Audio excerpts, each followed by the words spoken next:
नमस्कार दोस्तों, स्वागत है आप सभी के हिंदी स्टडी में और आशा करती हूँ आप सभी स्वस्थ होंगे और अच्छे से तैयारी कर रहे होंगे। आज हम भक्ति काल के क्वेश्चन देखेंगे। इसके 1-2 पार्ट में डाल चुकी हूँ और भक्ति काल के अच्छे क्वेश्चन है, इन्हें देख लेना क्योंकि ये क्वेश्चन बहुत अच्छे हैं। 1-2 बार भी अगर आप सुनोगे ना, ज़्यादा भी नहीं ना, तब भी बहुत कहीं ना कहीं आपको फ़ायदा मिलेगा इससे, ठीक है। और आप मेरे चैनल पर पहली बार आए हैं तो चैनल को सब्सक्राइब कर लेना, बेल आइकन को क्लिक कर लेना जिससे आने वाली वीडियो को नोटिफिकेशन मिल सके।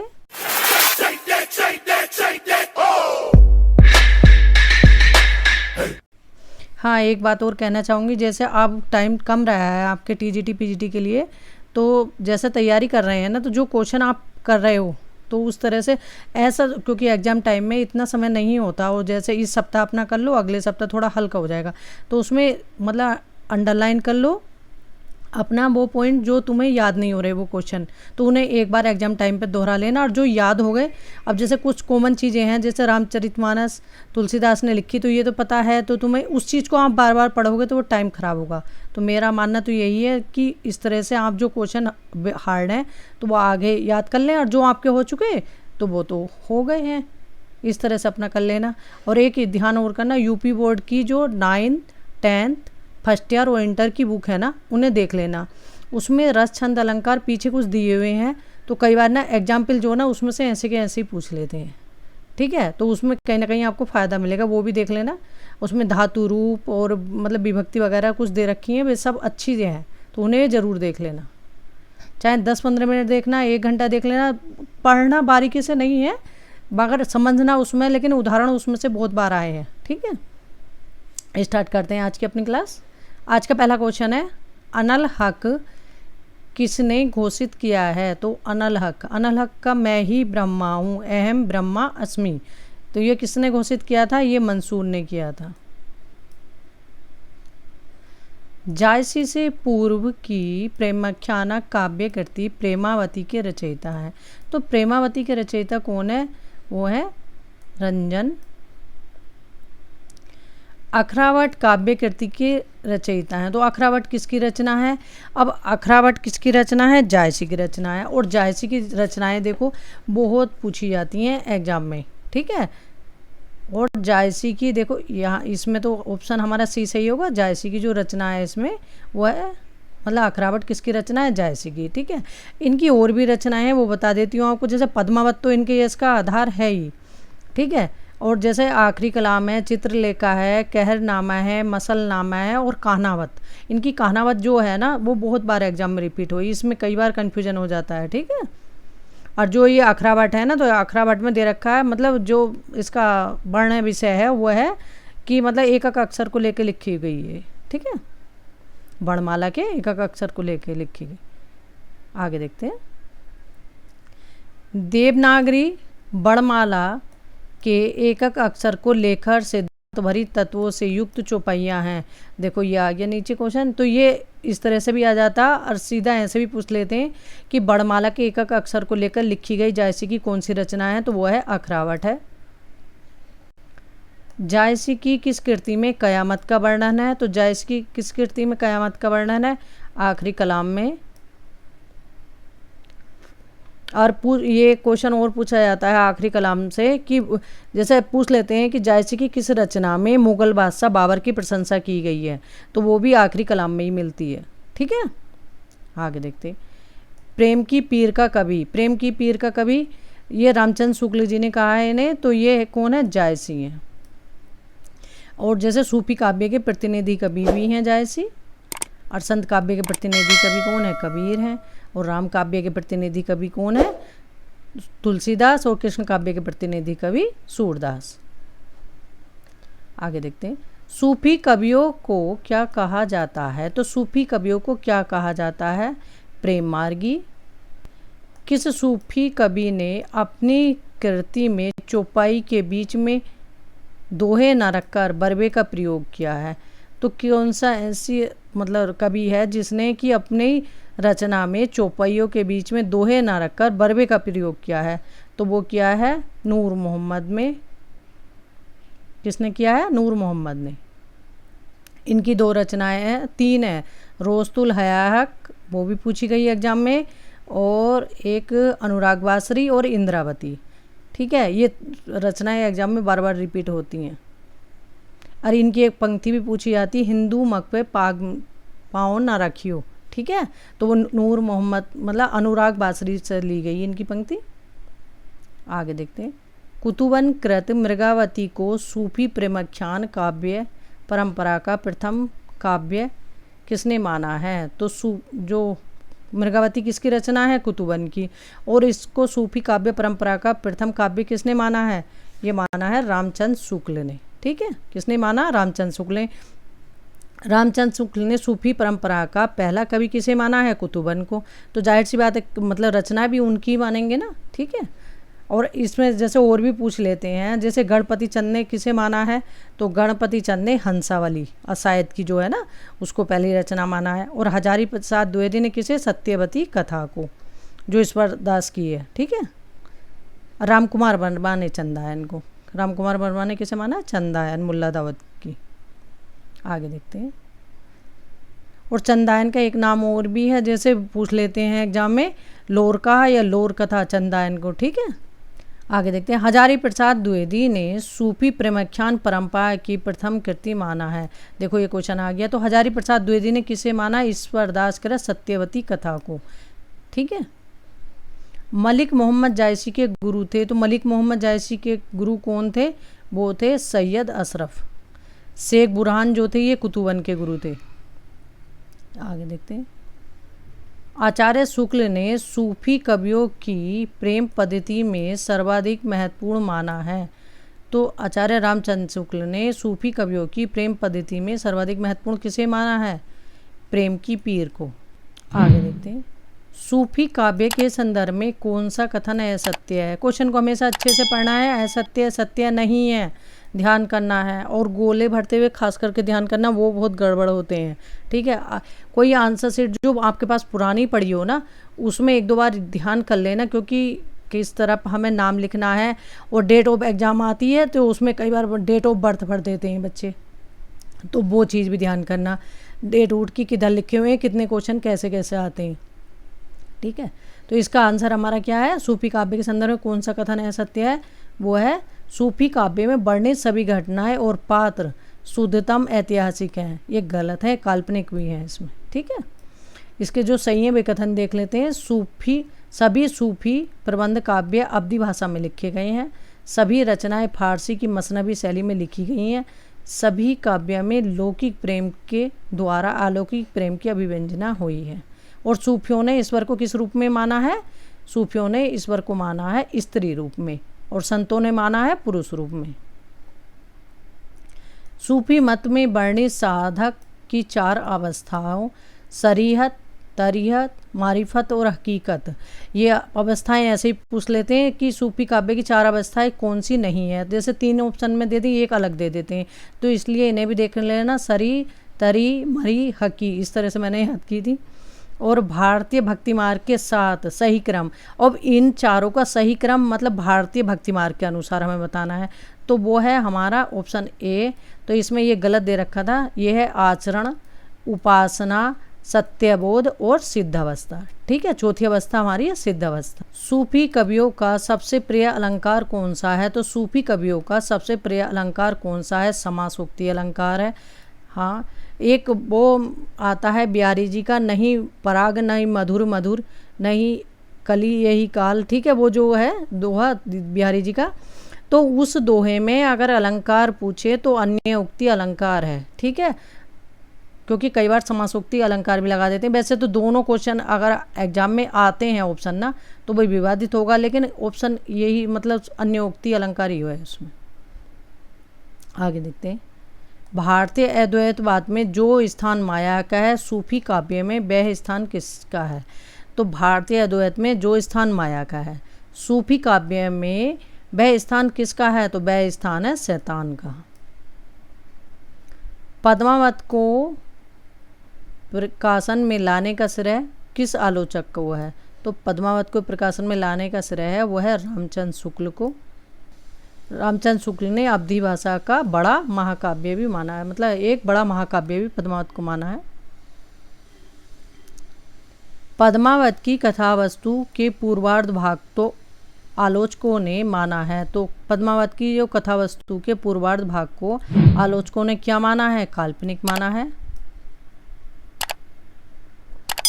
पद्मावत में वर्णित प्रतीकात्मक शब्द है ही है किसके लिए प्रयुक्त हुआ है? तो प्रतीक, इसे पद्मावत एक त्रसदी है, पद्मावत एक समासोक्ति है, और पद्मावत एक प्रबंध काव्य है, पद्मावत एक महाकाव्य है। इनमें से कोई भी ऑप्शन में आए ये चीज़ें मतलब ध्यान रखना, ये पूछते हैं इनसे, ठीक है। और इसके जो प्रतीक दे रखे हैं इन्होंने कि सिंगलदीप हृदय का, जैसे पद्मावती परम सत्ता का, रतन सेन मन का, इस तरह से जो दे रखे हैं ना, तो ये चीज़ देख लेना, ठीक है, कौन किसका प्रतीक है, क्योंकि इससे क्वेश्चन भी पूछ लेते हैं। अब पद्मावत के खंड कितने हैं? 57 खंड है, मतलब 57 खंड। और ये भी पूछ लेते हैं कि ये खंडों में, सर्गों में किस चीज़ में विभक्त है, तो वो भी देखना कि ये खंडों में विभक्त है। तो इसमें जो हृदय के लिए प्रयुक्त हुआ है वो है सिंगलदीप। पद्मावत में पद्मनी किसका प्रतीक है? तो पद्मावती किसका प्रतीक है? परम सत्ता का प्रतीक है। और पद्मावत की भाषा है। अब इसमें जैसे प्रतीक नागमती दुनिया धंधा और सांसारिकता के प्रतीक है, और राघव चेतन को पूछा गया है क्वेश्चन, तो वो शैतान का प्रतीक। आगे देखते हैं, पद्मावत की भाषा बतानी है। तो पद्मावत की भाषा है वो अवधि, साहित्यिक अवधि। कौन सी अवधि? साहित्यिक अवधि। पद्मावत का कौन सा खंड हिंदी साहित्य की अनुपम निधि माना जाता है? तो हिंदी साहित्य की अनुपम निधि कौन सा खंड माना जाता है? वो है नागमती वियोग वर्णन, ठीक है, क्योंकि नागमती वियोग वर्णन का, और फिर वो भी अगर पूछे ना कब से शुरू होता है, ये आषाढ़ माह से शुरू होकर और चैत तक खत्म होता है। पद्मावत को अन्योक्ति के स्थान पर अब प्रिय समासोक्ति माना जाने लगा, क्योंकि पद्मावत में उपसंहार का पद जो अन्योक्ति का आधार है उसे आलोचकों ने प्रक्षिप्त सिद्ध कर दिया है, इसलिए माना जाने लगा, क्योंकि पहले अन्योक्ति मानते थे लेकिन अब समासोक्ति, ठीक है। किस ग्रंथ को पद्मावत की छाया कहा गया है? तो किस ग्रंथ को पद्मावत की छाया कहा गया है? वह चित्रावली, क्योंकि चित्रावली में भी 7 दोहों के बाद रखने के, मतलब जैसे ओर में 5 के बाद कटबक शैली अपनाई गई है ना, तो इसमें 7 के बाद मतलब दोहा रखने की पद्धति है। किस काव्य ग्रंथ का कथानक पद्मावत से प्रभावित है? तो किस काव्य ग्रंथ का कथानक पद्मावत से प्रभावित है? वो छिताई वार्ता का। और छिताई वार्ता किसकी रचना है? नारायण दास की रचना है। केवल दोहा छंदों में रचित प्रेमाख्यानक काव्य हैं। तो केवल दोहा छंदों में रचित प्रेमाख्यान काव्य हैं, वो हैं गणपति चंद्र कृत, माधवनल, कामकंदला। और ये माधवनल कामकंदला के नाम से ये 3 रचनाएं हैं।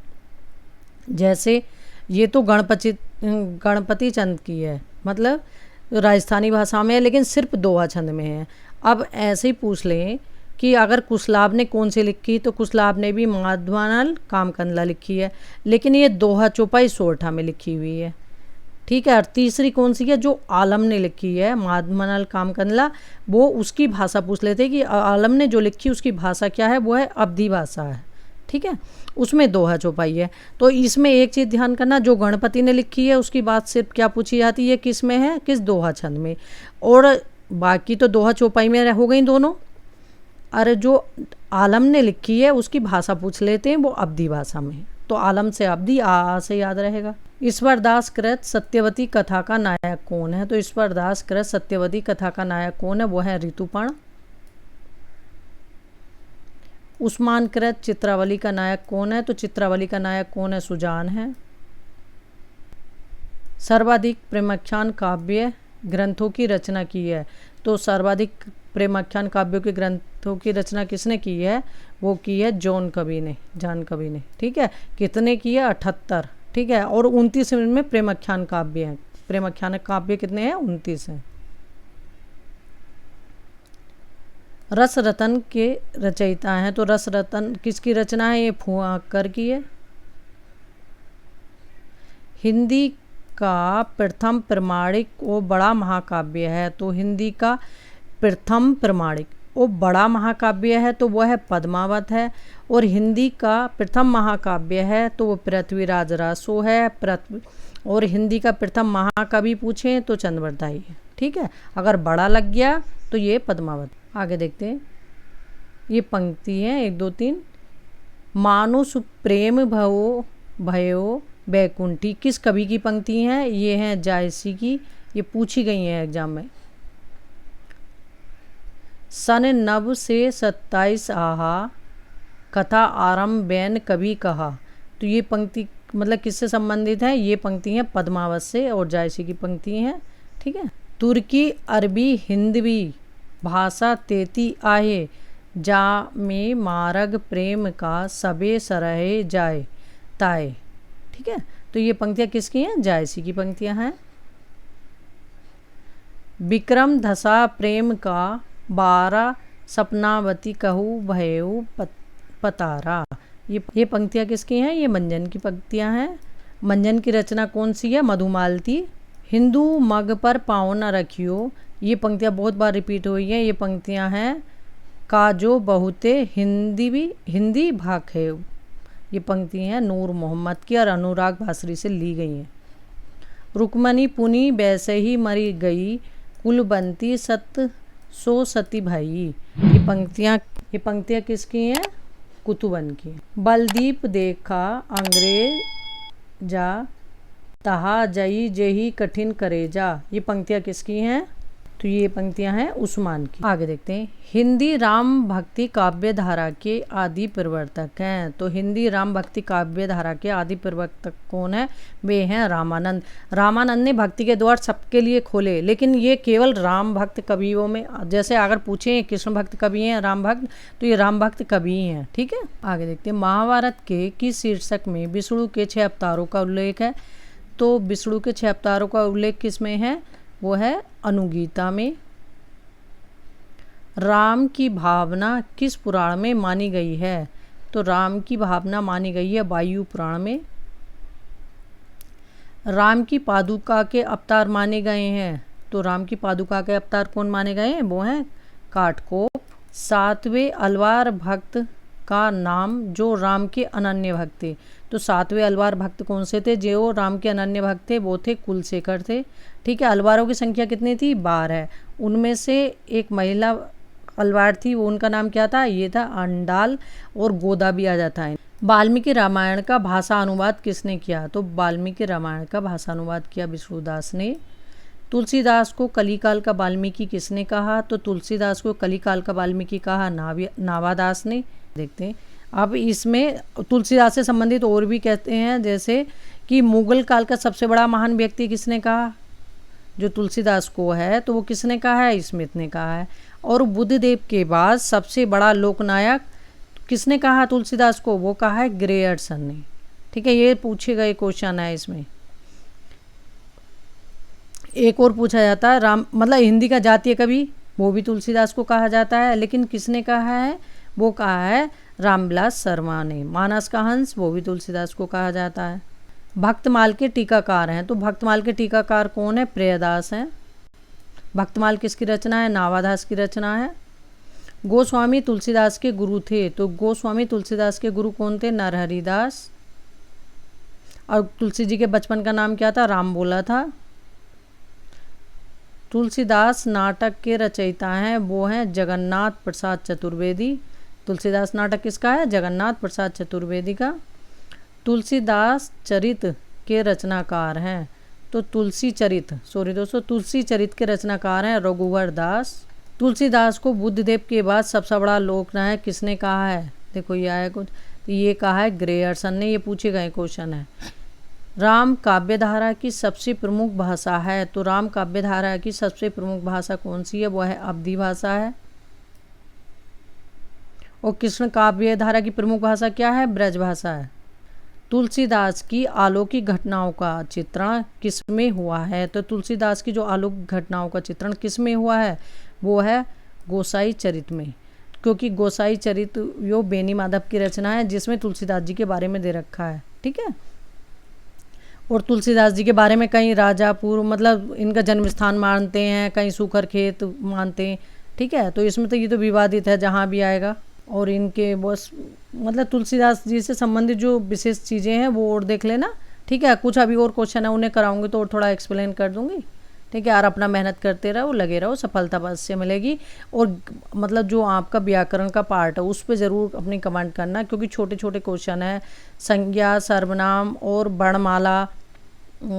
और अब जैसे मतलब जो चीज़ें तुम्हारी, थोड़ा सा एक बार ना पूरा सिलेबस देखो कि किस किस पे कमेंट कर चुके हो, कौन कौन सी चीज़ें रह रही हैं, वो ध्यान से देख लेना, रिवाइज कर लोगे। टाइम है अभी, और होपलेस नहीं हो ना, थोड़ा मतलब एकदम से अंदर से जो कुछ डर सा लगा रहता है ना होपलेस से, तो उससे मनोबल टूटता है। ठीक है, अपने आप को मतलब स्ट्रोंग रखना है, अच्छे से तैयारी करनी है, सफलता ज़रूर मिलेगी। ठीक है, थैंक यू दोस्तों मेरी वीडियो देखने के लिए।